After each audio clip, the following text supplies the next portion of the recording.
मान लो ए लिमिटेड है। ए लिमिटेड एक कंपनी है, और वो कंपनी क्या करती है, वो गुड्स सेल करती है कस्टमर को।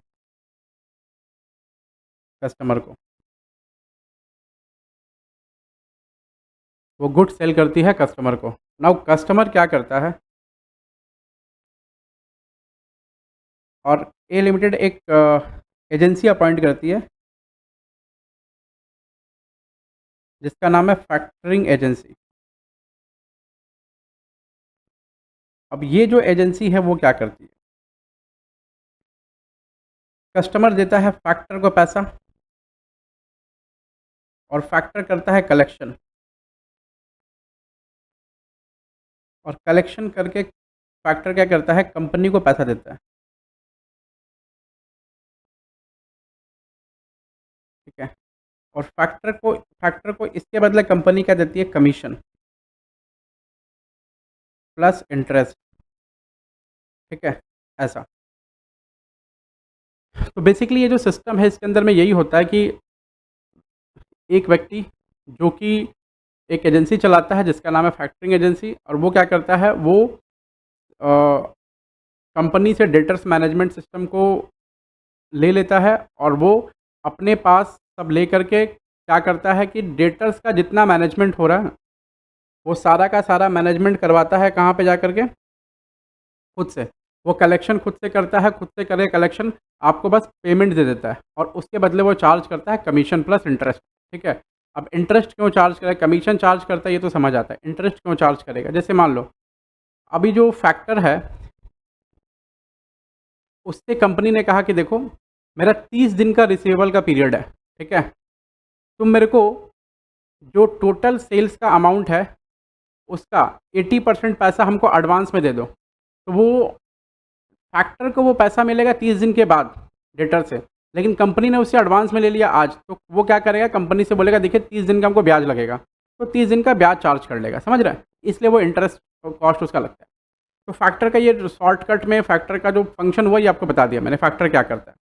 अब कंपनी क्या देखती है इसमें, कंपनी देखती है कि हम अगर डेटर्स मैनेज करेंगे तो मेरे को कितना कॉस्ट लगेगा, और हम सामने वाले से डेटर मैनेज करवा रहे हैं तो हम तो मेरा कितना कॉस्ट लगेगा। ठीक है। और दोनों में मेरे को सेविंग्स कितना हो रहा है, जैसे ये सेविंग्स दिख लेगा। जैसे अगर मान लो कंपनी अपने सारा का सारा डेटर्स मैनेज कर रही है, तो कंपनी को अगर डेटर्स मैनेज करे तो कॉस्ट लग रहा है कंपनी को 5 लाख रुपये साल का, और वही काम वो सामने वाले से करवा रही है तो कंपनी को लग रहा है 4.5 लाख रुपये साल का कॉस्ट। ठीक है। इसका मतलब कंपनी के पास में 50,000 रुपये बच जा रहा है। This is cost of factoring, this is annual saving due to factoring. तो अगर ये कंपनी को फैक्टरिंग के चलते एनुअल सेविंग हो जा रही है, इसका मतलब है कि कंपनी क्या करेगी, इस चीज़ को आउटसोर्स कर देगी। कंपनी क्या करेगी, इस चीज़ को आउटसोर्स कर देगी, बोले कि भाई तुम कर लो, हमको 50,000 का एनुअल सेविंग हो रहा है। ठीक है। तो यहाँ पर हमें यही निकालना है कि कंपनी को कितना कॉस्ट पड़ रहा है फैक्टरिंग का, और प्लस कंपनी अगर आउटसोर्स करे तो कंपनी को कितना कॉस्ट पड़ रहा है फैक्टरिंग का। दोनों में जो कंपनी को कम पड़ेगा इसका मतलब कंपनी की सेविंग्स है। ठीक है, ऐसा। अब इसका जो डिटेल्स है वो आपको कॉन्सेप्ट बुक में मिलेगा। मैं यहाँ पर लिख नहीं रहा हूँ क्योंकि ऑलरेडी कॉन्सेप्ट बुक में सारा चीज़ लिखा हुआ है, तो डबल डबल लिखने से कोई मतलब नहीं है बच्चा। ठीक है, आइए देखिए। अच्छा, फैक्टरिंग में दो तरह का होता है, एक होता है रिकोर्स फैक्टरिंग और एक होता है नॉन रिकोर्स फैक्टरिंग।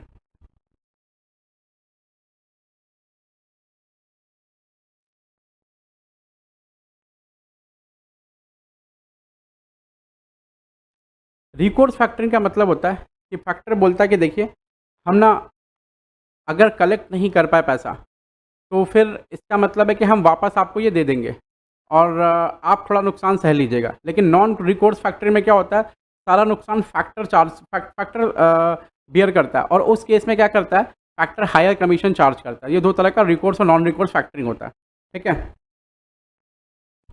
देखिए, अब इसमें ना एक एक करके दो दो बातें हैं, एनुअल सेविंग्स या benefit on taking factoring services, और annual cost of factoring to the firm. ये ए और बी निकला, और ए और बी को माइनस करेंगे तो net cost of factoring to the firm कितना आया, या net benefit to the factoring, net benefit to the firm कितना आया, ये निकालना है। जैसे देखिए, कंपनी को कंपनी अगर डेटर्स को खुद से मैनेज कर रही है, कंपनी डेटर्स को खुद से मैनेज कर रही है,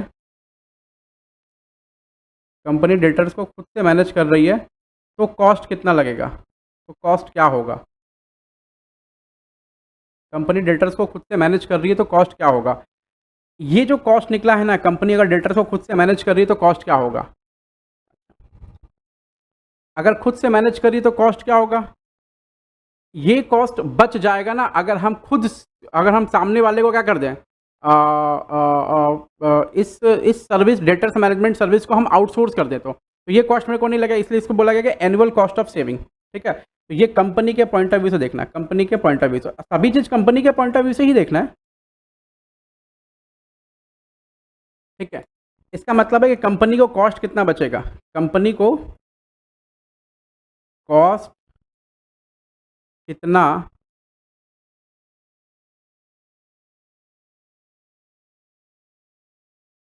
सेव होगा, कंपनी को कॉस्ट कितना सेव होगा। ठीक है, कंपनी को कॉस्ट कितना सेव होगा, ये वाला चीज़ हमें यहाँ देखना है। अच्छा,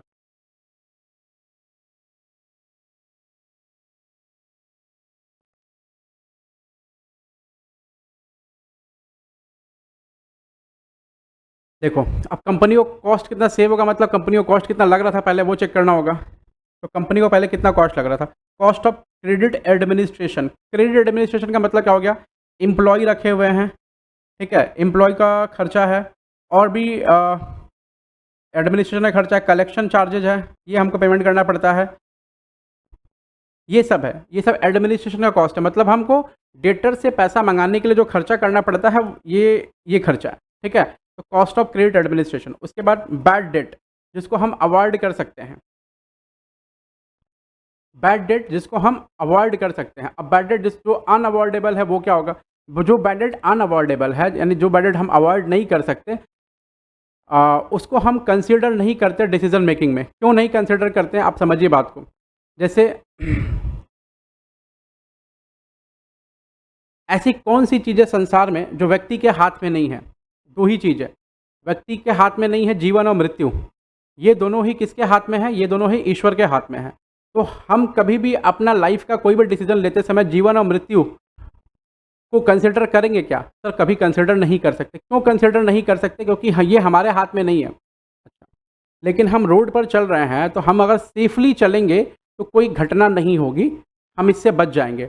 ये अवॉइड किया जा सकता है, रोड पर घटना होने की प्रक्रिया को अवॉइड किया जा सकता है सेफली रोड पर चल के, सेफली सेफ रह के। ठीक है, अच्छा, तो जो हम सेफली कर सकते हैं, जो हम अवॉइड कर सकते हैं चीज़ों को, ठीक है, उसी को हम डिसीजन मेकिंग में कंसिडर करेंगे। तो जिस बैड डेट को हम अवॉइड कर सकते हैं, जिस बैड डेट को हम बचा सकते हैं, बैड डेट नहीं होगा, ये पैसा बच जाएगा, हम उसको कंसिडर करेंगे इसमें डिसीजन मेकिंग में। तो अनअवॉइडेड बैड डेट को क्यों नहीं, अनअवॉइडेबल एक्सपेंसेस या अनअवॉइडेबल बैड डेट को क्यों नहीं कंसिडर करेंगे, ये आपको रीजन मैंने बता दिया। ठीक है, अब देखिए,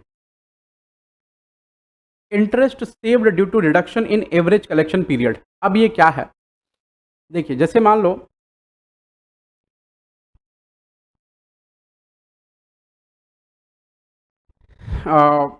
पहले आपका कलेक्शन पीरियड था, पहले आपका कलेक्शन पीरियड था 60 दिन, 60 डेज। पहले आपका कलेक्शन पीरियड था 60 डेज, पहले आपका कलेक्शन पीरियड था 60 डेज। ठीक है, लेकिन ये लोग क्या किया, आपके कलेक्शन पीरियड को 40 दिन कर दिया, 40 डेज कर दिया। कौन लोग? फैक्टर्स लोग। फैक्टर आपको 40 दिन में ही पैसा दे रहा है। अगर फैक्टर आपको 40 दिन में पैसा दे रहा है तो आपका, जैसे आपको 40 दिन में पैसा दे रहा है, इसका मतलब आपको पैसा जल्दी मिल रहा है। आप समझो, जैसे मान लो आपको पैसे की रिक्वायरमेंट रहती है और आपको पैसा लेकिन डेटर 60 दिन में देता है, तो उस केस में अगर आपको जल्दी पैसे की रिक्वायरमेंट रहती है तो आप कहीं से उधार लेते हैं, लोन लेते हैं, और वो लोन पे इंटरेस्ट लगता है। ठीक है, वो लोन पे क्या लगता है बेटा? इंटरेस्ट लगता है।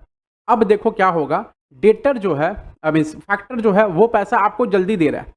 अब जल्दी दे रहा है, इसका मतलब है कि जल्दी देने से जितने दिन जल्दी देगा उतने दिन का कम ब्याज आपको लगेगा।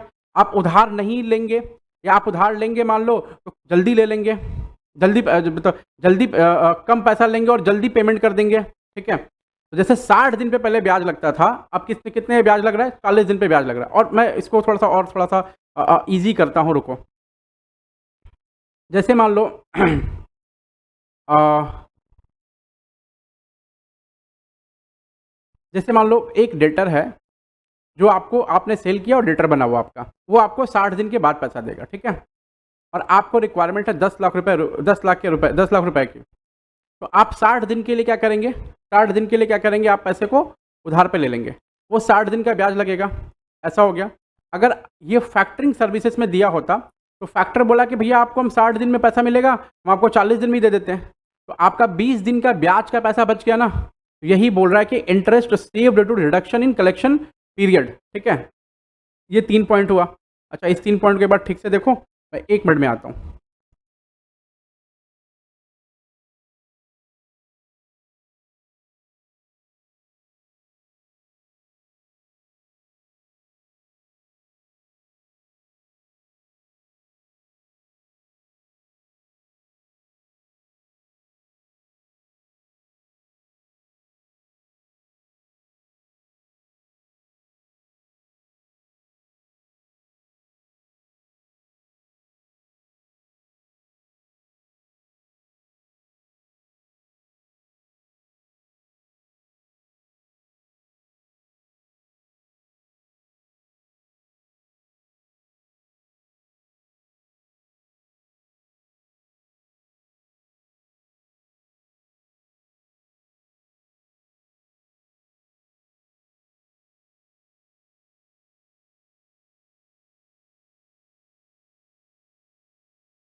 हेलो, सॉरी बच्चा लोग, it was a nature's call, ठीक है?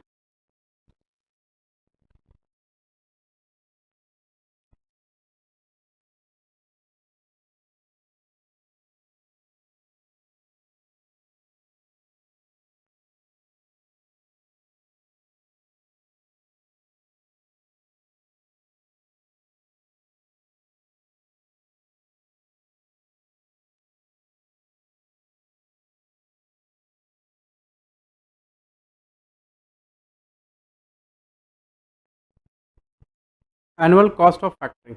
अब नीचे आ जाओ, अब ऊपर वाला चीज़ समझ में आ गया होगा, ठीक है? ऊपर वाला तीनों चीज़ समझ में आ गया होगा। अब आते हैं एनुअल कॉस्ट ऑफ फैक्टरिंग, ठीक है? एनुअल कॉस्ट ऑफ फैक्टरिंग क्या होता है? अब देखो, हम कौन कंपनी जब फैक्टर को ये सर्विस आउटसोर्स करती है, जब कंपनी फैक्टर को ये सर्विस आउटसोर्स करती है, तो उस केस में फैक्टरिंग का कॉस्ट कंपनी को क्या पड़ेगा, ये कंपनी देखेगी। और इन सभी चीज़ों में किन-किन चीज़ों को कंसिडर इन मतलब इस कॉस्ट ऑफ फैक्टरी में किन-किन चीज़ों को कंसिडर करेंगे, वो यहाँ बात करते हैं। आइए ज़रा, पहला है फैक्टरिंग कमीशन। फैक्टरिंग कमीशन का मतलब क्या है कि जो फैक्टर होगा वो कितना रुपया कमीशन के तौर पे चार्ज करेगा, ठीक है। इस फैक्टरिंग कमीशन को हम लोग क्या बोलते हैं, कमीशन भी बोलते हैं और सर्विस चार्ज भी बोलते हैं। इसको हम लोग कमीशन भी बोलते हैं और सर्विस चार्ज भी बोलते हैं। फिर से बोल रहा हूँ, फैक्टरिंग कमीशन को हम लोग कमीशन भी बोलते हैं और सर्विस चार्ज भी बोलते हैं, ठीक है। अब देखो ना, ये क्या है, फैक्टरिंग को हम लोग कमीशन ही बोलते हैं, सर्विस चार्ज ही बोलते हैं। इसका मतलब क्या है, देखो ज़रा। जैसे फैक्टर ना जब अग्रीमेंट करेगा तो वो शुरू में बोल देगा कि देखिए भैया, ऐसा है कि हम आपको आपका जो क्रेडिट सेल्स है, उस क्रेडिट सेल पे 2% लेंगे, 3% लेंगे, 4% लेंगे, वो पहले ही बता देगा। तो जो 2-3%, 4% वो बताएगा, वो उसका अल्टीमेट कमीशन हो गया, ठीक है। वो उसका अल्टीमेट कमीशन हो गया, ठीक है। वो उसका अल्टीमेट कमीशन हो गया। अच्छा, या फिर सर्विस चार्ज बोल दिया तो वो उसका अल्टीमेट सर्विस चार्ज हो गया। ये कमीशन है, सिंपल सा बात है, ये कंपनी के लिए कॉस्ट है। दूसरा, interest charged by the factor on advance. अच्छा, अब ये क्या हो गया समझो। जैसे मैंने आपको शुरू में बताया था कि फैक्टर क्या करता है। फैक्टर बोलेगा देखिए, आपका जो क्रेडिट सेल है वो है 10 लाख रुपया, समझो, एकदम ध्यान से समझना। फैक्टर बोलेगा कि आपका जो क्रेडिट सेल है वो है 10 लाख रुपया, ये आपका सेल है, क्रेडिट सेल, ठीक है। 10 लाख रुपया, ये एनुअल सेल है, ये एनुअल सेल आपका 10 लाख रुपया क्रेडिट सेल है। और इसको 12 लाख कर लेते हैं, चलो ठीक है, थोड़ा सा और इजी हो जाएगा। आपका एनुअल सेल है 12 लाख रुपया, ठीक है। और आपका जो है 2 महीने का, 2 मंथ्स का, 2 मंथ्स का आपका कलेक्शन पीरियड है, कलेक्शन पीरियड 2 मंथ्स का, ठीक है। 2 मंथ्स का आपका कलेक्शन पीरियड है। नाउ 2 मंथ्स का कलेक्शन पीरियड है, ये बोल दिया, वो कंपनी बोल दी भाई देखो मेरा 2 मंथ्स का कलेक्शन पीरियड है। वो बोला देखो, फैक्टर बोल रहा है देखो, सेल्स 12 लाख का आपका है और 2 मंथ्स का आपका कलेक्शन पीरियड है। फैक्टर को कंपनी बोल रही है कि सुनो फैक्टर, तुमको मैंने डेटर्स को दे दिया, तुम समझो अभी कैसे करना है, मेरे को आज ही एडवांस दे दो तुम, ठीक है। तो फैक्टर बोलेगा देखो, एडवांस तो हम देंगे, उस एडवांस पे हम इंटरेस्ट चार्ज करेंगे ना, दैट एडवांस पे जो इंटरेस्ट चार्ज करेगा उसका कैलकुलेशन कैसे होगा, ये बात अपने को यहाँ समझनी है, ठीक है। उसका कैलकुलेशन कैसे होगा, ये बात अपने को यहाँ पे समझनी है, ठीक है।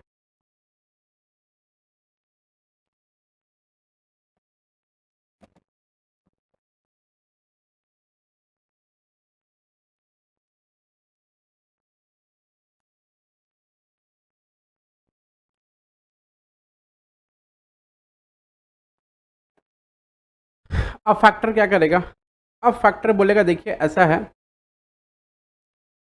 ऐसा है कि आप जो है 12 लाख आपका सेल्स है, चलिए ठीक है, मान लिया। और 2 महीने का कलेक्शन पीरियड है, 2 महीने का कलेक्शन पीरियड है, तो मैं 2 महीने का कलेक्शन पीरियड का आपको एडवांस दे दूंगा, ठीक है। तो 2 महीने का कलेक्शन पीरियड का सेल्स कितना होगा, 2 मंथ्स का आपका सेल्स कितना होगा, कलेक्शन पीरियड का सेल्स कितना होगा, ये देखना पड़ेगा पहले, ठीक है। यानी कि कलेक्शन पीरियड का सेल्स मतलब कलेक्शन पीरियड जो हमारा 2 महीने का, उस 2 महीने में हम कितना कलेक्ट कर पाएंगे पैसा, वही तो आपको एडवांस देंगे हम। तो 2 महीने आप देखो ना, उस हिसाब से 2 महीने आप कितना कलेक्ट कर पाएंगे, 12 लाख डिवाइड बाई 12 × 2, ये आप 2 महीने में कलेक्ट कर पाएंगे, कितना कलेक्ट कर पाएंगे, 2 लाख रुपया। ये आप 2 महीने में कलेक्ट कर पाएंगे, कितना कलेक्ट कर पाएंगे, 2 लाख रुपया, ये कलेक्ट आप कर पाएंगे, ठीक है। ये आप कलेक्ट कर पाएंगे, ये समझ रहे हैं आप, ये आप कलेक्ट कर पाएंगे। अच्छा, फैक्टर बोला कि देखो हम 2 लाख रुपया कलेक्ट कर पाएंगे, और इस 2 लाख को जब कलेक्ट करेंगे तो इससे मान लो मेरा 2% का कमीशन है, तो हम 2% का कमीशन भी लेंगे, 2% का कमीशन लेंगे। तो 2% अगर कमीशन लेगा तो कमीशन कितना लेगा, वो कमीशन लेगा 2 लाख पे 2%, कितना हो गया, 2 लाख पे 2%। अब ध्यान से थोड़ा ध्यान समझना, 2% कितना होगा, 4,000 रुपया। वो 4,000 का कमीशन लेगा, चलो ठीक है, वो 4,000 का कमीशन लेगा। और वो बोला कि सुनिए, जो हम कलेक्ट करेंगे ना, उस कलेक्शन पे हम 10% रिजर्व रख लेंगे, 10% रिजर्व रख लेंगे पैसा, ठीक है। तो वो अगर 10% रिजर्व रखेगा तो क्या रखेगा, कितना रुपया रखेगा, 2 लाख का 10% कितना हो गया, 20,000 रुपया, ठीक है। यानी वो 24,000 रुपया अपने पास रख लेगा। जो 2 लाख का कलेक्शन होगा ना, जो 2 लाख का कलेक्शन होगा वो 24,000 रुपया वो अपने पास रख लेगा, ठीक है। जो 2 लाख का कलेक्शन होगा उस कलेक्शन का 24,000 रुपया वो अपने पास रख लेगा। इसका मतलब वो कितना रुपया दे पाएगा आपको, मैं इसको उस वाले पेज में लेकर जाऊँ क्या, मेन कॉपी में, वहाँ थोड़ा समझा देता हूँ आपको, चलो वहीं समझा देता हूँ, ठीक है। हाँ, तो वो कितना रुपया आपको देगा फिर, अगर वो कलेक्ट करेगा तो, सर ये 24,000 यहाँ लिखते हैं, इसका मतलब वो हमको दे सकता है मैक्सिमम कितना, 2 लाख माइनस 24,000 कितना दे सकता है, 1,76,000। अब मैं क्या निकाल रहा हूँ, मैं ये निकाल रहा हूँ कि भैया इंटरेस्ट आपको कितना मिले, कितना देना पड़ेगा उस बंदे को अगर वो एडवांस देता है तो, ठीक है। फिर से सुन लो, आपका एनुअल सेल्स है 12 लाख रुपया, आप उसको बोल रहे हैं देखो मेरा एवरेज कलेक्शन 2 महीने का है, ठीक है। तो वो और एवरेज कलेक्शन 2 महीने का, तुम मेरे को कुछ पैसा एडवांस दे दो, तो वो कैसे एडवांस देगा, वो बोलेगा देखिए आपका एवरेज कलेक्शन पीरियड 2 महीने का है और 2 महीने का जो सेल्स है, 2 महीने का जो कलेक्शन होगा वो 2 लाख रुपया होगा, 12 लाख डिवाइड बाई 12 इंटू 2 यानी 2 लाख रुपया आपका होगा क्या, 2 महीने का एवरेज सेल्स या एवरेज कलेक्शन, ठीक है। तो वो जो एवरेज कलेक्शन होगा उस कलेक्शन पे पहले मैं अपना कलेक्शन पे कलेक्शन किया तो कलेक्शन पे मेरे को 1% कमीशन चार्ज करना था, मैं कमीशन चार्ज कर लूँगा 2%, यहाँ मैंने 2% रखा है कमीशन, कितना हो गया 4,000 रुपया, 4,000 कमीशन हो गया। नाउ अब वो क्या बोलेगा, देखो मैंने 10% पैसा रिजर्व रखूंगा अपने पास में, मान लो पैसा वो कल को नहीं दे तो क्या करेंगे, या बैड डेट हो जाए तो क्या करेंगे, तो 10% वो रिजर्व रख लिया, ठीक है। इसका मतलब वो कितना पैसा अपने पास रख लेगा, 24,000 रुपये रख लेगा। इसका मतलब वो maximum available amount for advance कितना है, ये जो निकला क्या निकला, maximum available amount for advance, maximum available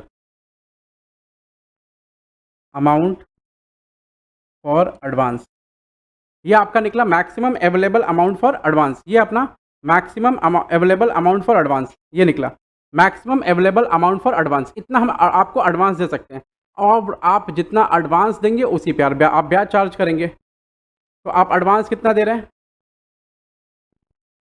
sir, 1,76, तो इंटरेस्ट कितने पे चार्ज करेंगे आप, इंटरेस्ट इक्वल टू 1,76, और मान लो 10% का इंटरेस्ट है एट द रेट 10%, मान लो, समझा रहा हूँ मैं, आप समझना, ठीक है। तो 1,76 इंटू 10%, और कितने दिन का ब्याज लगेगा सर, 2 महीने का, क्यों 2 महीने का, क्योंकि 2 महीने का रिसीवेबल मैं ले रहा हूँ, ठीक है। 2/12 कितना इंटरेस्ट आएगा, 1,76,000 डिवाइड बाई 12 इंटू 2 इंटू 10%,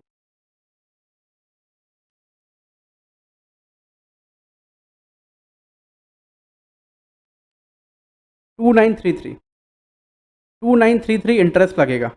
अब वो क्या करेगा पता है, वो इंटरेस्ट का पैसा भी काट लेगा और उस पैसे को काटने के बाद 1,76,000 बच रहा, फिर वो क्या करेगा, 1,73,067 रुपया ये एडवांस का अमाउंट है, ये एडवांस करेगा वो, समझ रहे हैं, ये एडवांस कर देगा आपको वो पैसा। तो एडवांस का जो इंटरेस्ट निकलेगा ये आपको समझाया मैंने, ये जो एडवांस का इंटरेस्ट कैसे निकलेगा ये आपको समझाया मैंने, interest charge factor on advance और कैलकुलेटेड एनुअली जो भी लिखा हुआ है, ठीक है। अमाउंट अवेलेबल फॉर एडवांस या annual credit sale minus factoring commission minus factoring reserve into collection period divide by into rate of interest divide by 360, ठीक से आया नहीं, इस साइड आना चाहिए, 360 यहाँ होना चाहिए, ठीक है, वो आया नहीं है, इनटू रेट ऑफ इंटरेस्ट ऐसा होना चाहिए, ठीक है। तो ये निकलेगा, ये इंटरेस्ट जो है वो हम माइनस करेंगे और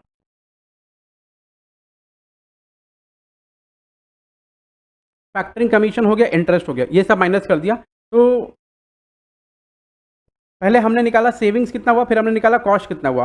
अब सेविंग्स माइनस कॉस्ट करेंगे तो हमारा क्या आएगा, एनुअल बेनिफिट आ जाएगा कि भैया पूरा सालाना बेनिफिट कितना आ रहा। अच्छा, ये सब का सब चीज़ ना एनुअल बेसिस पर निकालना होगा, अगर आप मान लो मंथ बेसिस पर निकालनी है तो उसको एनुअल बेसिस में कन्वर्ट कर देना बस, ठीक है, ताकि सब कुछ हार्मोनाइज हो जाएगा। हार्मोनाइज होने के बाद में क्या होगा, आपको ईजिली आंसर निकल के आ जाएगा, ठीक है, ऐसा। तो ये एनुअल बेनिफिट कितना होगा, अगर ये मान लो ये फिगर अगर प्लस है, ये फिगर अगर प्लस है, इसका मतलब फैक्टरिंग करना है, फैक्टरिंग करना है।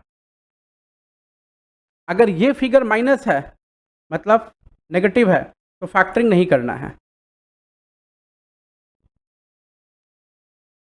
प्लेन प्लेन भाषा में बात करें तो, ठीक है, ये प्लेन सेंस में, ये प्लेन सेंस में बात होगी, प्लेन सेंस में, ठीक है। अच्छा, थोड़ा सा और टेक्निकल जाए तो सर, थोड़ा सा और टेक्निकल जाएंगे तो हम चेक करेंगे इफेक्टिव कॉस्ट ऑफ फैक्टरिंग कितना हो रहा है हमारा, ये चीज़ चेक करेंगे कि इफेक्टिव कॉस्ट ऑफ फैक्टरिंग कितना हो रहा है, इसका रेट कितना आ रहा है इफेक्टिव कॉस्ट ऑफ फैक्टरिंग का। और ये सबसे इम्पॉर्टेंट चीज़ है, effective cost of factoring check करने की। ये फैक्टरिंग पे देना है या नहीं देना है, ये सबसे इम्पॉर्टेंट चीज़ है उसका, ठीक है। अब देखो जरा, net annual cost of factoring ऊपर कैसे लेंगे, net annual cost of factoring divide by amount available for advance. Amount available for advance का मतलब क्या होता है, अमाउंट अवेलेबल फॉर एडवांस का मतलब क्या होता है, अमाउंट अवेलेबल फॉर एडवांस का मतलब होता है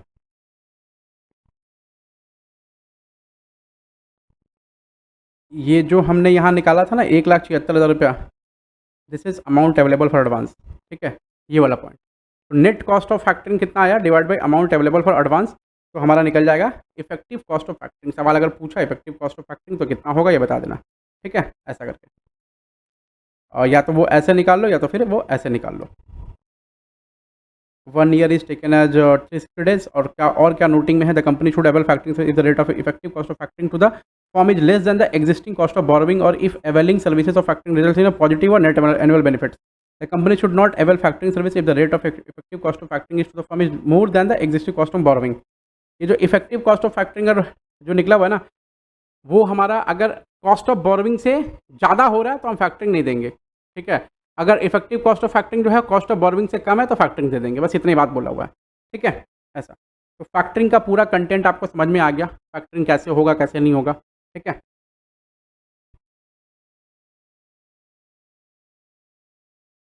फैक्टरिंग कैसे होगा, फैक्टरिंग कैसे नहीं होगा, ये कंटेंट आपको पूरा समझ में आ गया, पूरा समझ में आ गया। अब इसको क्या करना है, आपको हम लोग इस पर सवाल बनाएंगे, ठीक है। तो जो सवाल बनाएंगे वो हम लोग कुछ ऐसे बनाएंगे ताकि हमारा जो कॉन्सेप्ट है वो फैक्टरिंग को लेकर एकदम क्रिस्टल क्लियर हो जाए। आई बात समझ में, चलिए स्टार्ट करते हैं।